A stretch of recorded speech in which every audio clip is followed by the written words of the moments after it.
I actually flew in a squad again today. That was a lot of fun. So, welcome back to the channel, lads and ladies, and welcome back once again to the XP-55 Ascender. This plane has been a total joy to fly, and we're flying with TIE Fighters right now. You might notice that his name is not displayed on the heads-up display. I have a very minimal HUD. I like to keep things as uncluttered as possible because I'm not really good at having an eye for detail in this game, and anything that stays out of my field of view, other than the dot that I need to spot in these clouds, is helpful.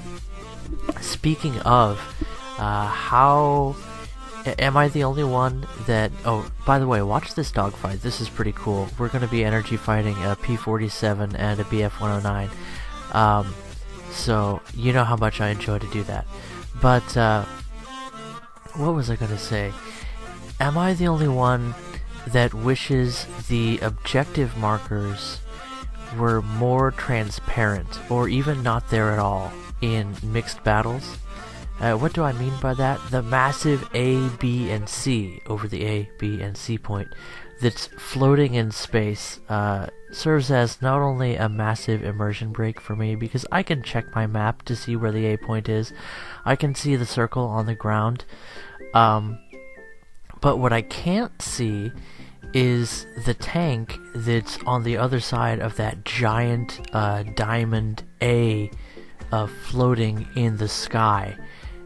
I can't tell you how many times I've been unable. Look at this neat spiral, just staying a foot, 2 feet ahead of his guns. One jump ahead of the strong man. No, I don't know my Aladdin songs, but it doesn't stop me from trying. Ah, this is so exciting. So,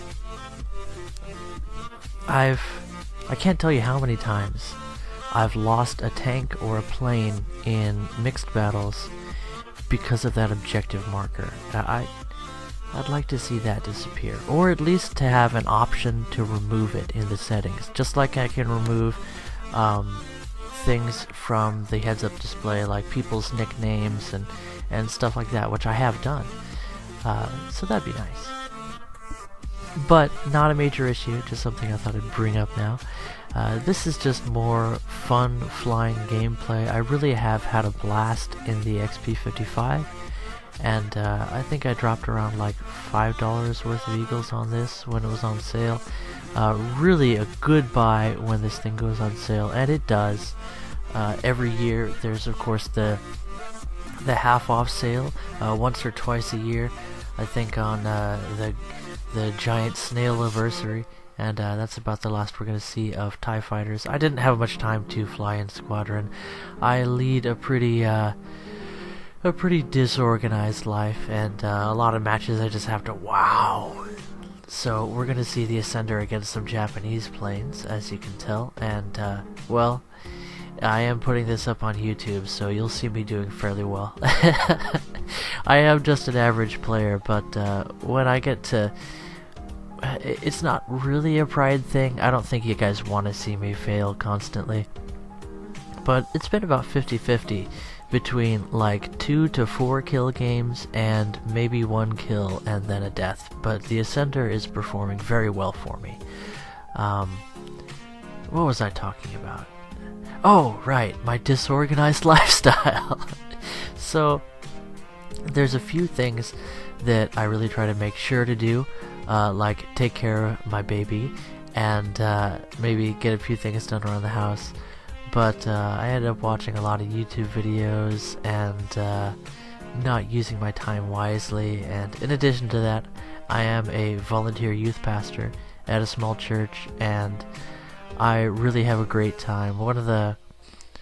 Whenever kids like graduate from my class and take off, or when they move away, that's just the hardest, because there's some really cool kids, and the problem is they have a good time in my class. It makes me feel really bad.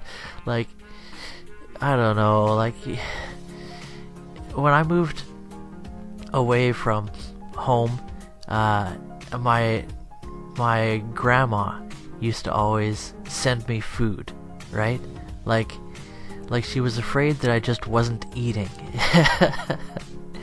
And that's kind of how I feel about the kids that leave my class for one reason or another. Once they're gone, I'm like, are they getting fed? I hope they're still learning. Anyway, yeah, I'm a disorganized person. I'm naturally pulled in a lot of different directions, and I think that's just sort of in my nature.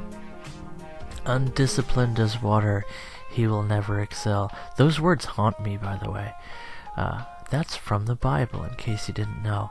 It's, anyway, you probably don't care to learn about that. You're not part of my Sunday school class, but, anyway, we got taken down by that destroyer, and, I have visions in my head of, the naval aspect of War Thunder. How cool would it be to have that destroyer that shot me down be a player, right? And so when I enter his field of fire, I know that I'm matching wits against a person. Ooh, that was nice. They never really expect you to hit them from that range, but the XP Potato. Get it, TIE fighters? Potato. And so basically, I'm not gonna explain that joke because it's an inside joke. That's between TIE fighters and my Sunday school class, actually. They'll get that one. Hey, Tony, you here? But anyway, look at the gorgeousness. Just look at the beauty of this game. Oh, dang it, I keep forgetting that Tony's not in on the potato thing either. So we played this game in my class called Potato, and that's basically how it goes. It's an acting game, it's a lot of fun. I'll explain that to you later. That would be a cool thing to see on your channel, but I'm talking to Tony, by the way. I don't know if you guys caught on to that. What was I saying? Look how gorgeous this game is. So, I'm a little bit ADD. I like to think of myself as like a little bit less experienced, a whole lot cleaner mouthed Baron Von Games. I was a huge fan of Baron Von Games when he was making War Thunder content. Not for any special reason other than he really seemed to be enjoying the game, and when you watch somebody having fun, it just makes you feel good. So here I am, having fun in the XP55. Hope you guys enjoy. It still blows my mind that I meet people in game who have actually heard of me, and I have like, I don't know, less than 100 subs, but that's like a bigger social network than I'm used to having. I grew up in a small town. There were what, like maybe 75 people in my graduating class for high school. I'm not sure. I only knew like a dozen of them anyway. But I guess people seem to remember me. I don't know. Is that a good thing? But speaking of memorable moments, it's always nice to pull. I'm doing a little bit of stall fighting here with. Is that a BF 109, or are we still? We're facing Japanese here. Are you seriously stall fighting a 0 or a Key 100 or whatever that is? Yeah, the XP55 is pretty special. So he was maintaining his energy fairly well, so we decided to zoom away to the best of our ability. We didn't look back behind us to see if the monster was on our tail, but now we're using this American plane like it should be, at reasonably high speeds, and then getting out of there. We pull an attack run on that. Looks like it was an A6M something. I can't read anything on the screen, but that means it was a 0. We critically hit him, which is going to hurt him quite a bit. I didn't get a look at what exactly was critted, but here you see us using a typical American boom and zoom methodology against the Japanese furball. And if you do this right, and if they don't have the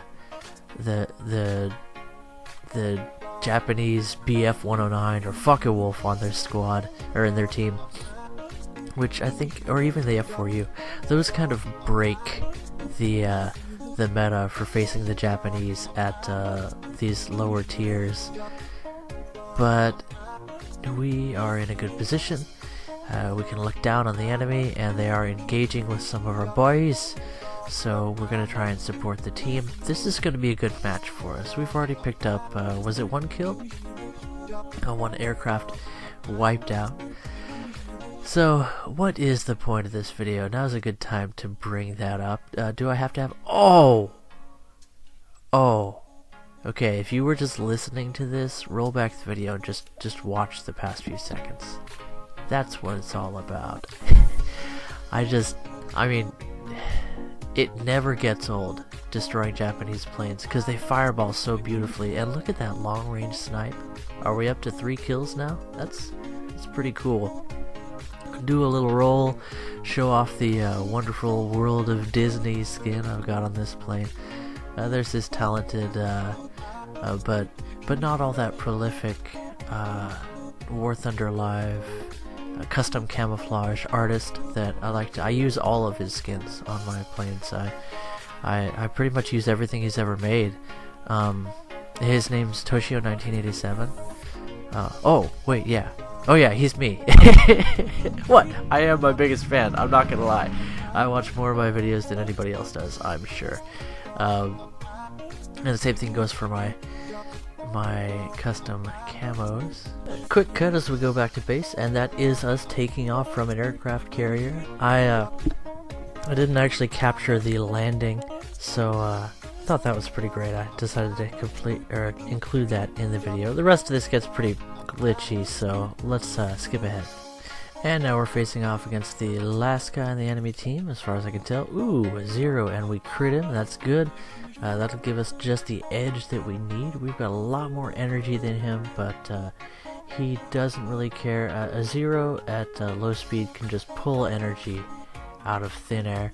But we also have a Corsair diving on him, maintaining his speed, so it's only a matter of time before we can whittle this guy down. He is a skilled pilot, it seems. He knows how to defensive fly, and he's still being aggressive and trying to get his guns on target, so we're treating him with a certain amount of respect. And let's see if we can get him before the match ends or another destroyer takes me down. Well, we win on points. Not bad. And here we are in the beautiful skies of War Thunder once again. And one thing this game definitely has going for it is just those moments where you go, man, this is a good looking game. Being high up above the clouds, well, amidst the clouds, as it were, has a certain appeal. It will be exciting to see them work some more on AirRB. I think that Gaijin have not given up on the game mode, and here you see us taking on a Heinkel 111. It's almost not fair. This bomber really has nothing he can do to save himself, and he's being targeted by multiple, and right there in my attack pattern, that is where I'm the most vulnerable. If he... Basically, what I'm saying is, this point right here, if that was a B-25 I was up against, he would have taken me down. But because I know he's a Heinkel 111, and because I know that his tail gunner is pretty useless, I was aggressive, and I was able to tear him to pieces like that. Now, if he was even, say, BV-238, is that what they are, 238? I think so. We still would be able to take him down, but he'd be a lot more intimidating. We would take our time, we would use the right angles, and I have a clip here of me taking down a BV coming up, and it's kind of buggy, it's kind of jumpy, but I decided to keep it in just because I've talked about engaging the BVs with the Ascender, and it doesn't seem to happen quite as often as say when I was flying the French Air Cobra, the French King Cobra actually, the P60, I want to say it's a P63 C5, but you know, again, it's been a while since I flew that plane. Great plane, handles a lot like the Ascender, by the way. What's the battle rating on that one? I think it's a 4.0. Really, I feel like the Ascender is one of the strongest planes at 3.7. Perhaps it does deserve a 4.0, 4.3 battle rating. I think it could perform there. But I have noticed that later on, after these few matches, I started facing BF-109Gs every now and then, and a BF-109G can outfly this plane fairly well. So, that is something.